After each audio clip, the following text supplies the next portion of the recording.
தமிழ்நாட்டில் எப்போதும் இருமொழிக் கொள்கைதான் என திட்டவட்டமாக தெரிவித்துள்ள துணை முதலமைச்சர் உதயநிதி ஸ்டாலின், மத்திய அரசு திணிக்க முயற்சிக்கும் மும்மொழிக் கொள்கையை தமிழ்நாடு அரசு ஒருபோதும் ஏற்காது எனவும், நிதி உரிமையை கேட்டால் தமிழ்நாட்டை பாஜக ஆட்சியாளர்கள் மிரட்டுவதாகவும் கூறினார்.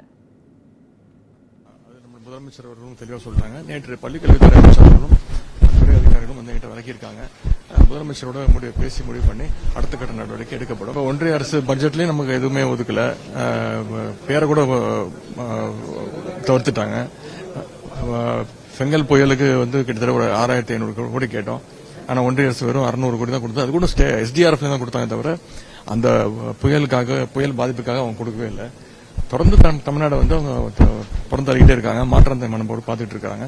இதுக்கெல்லாம் கண்டிப்பா தமிழ்நாட்டு மக்கள் தொடர்ந்து கவனிச்சிட்டு இருக்காங்க, பார்த்துட்டு இருக்காங்க. அவங்களுக்கு தரவே எந்த நேரத்தில் பதிலடி தரணுமோ கண்டிப்பா நிச்சயமா தருவாங்க. ஆனா எந்த காலத்திலையும் கல்வி உரிமையை நம்முடைய திராவிட மாடல் அரசு, நம்முடைய மாநில முதலமைச்சர்கள் விட்டு கொடுக்க மாட்டாங்க. இப்படி பண்ணிட்டு இப்ப ஒவ்வொரு உரிமையா படிக்கிறாங்க. இப்படிதான் நீட் தேர்வை கொண்டு வந்தாங்க. அடுத்து இதை பண்ணிருக்காங்க. நிச்சயமா இது வந்து ஒரு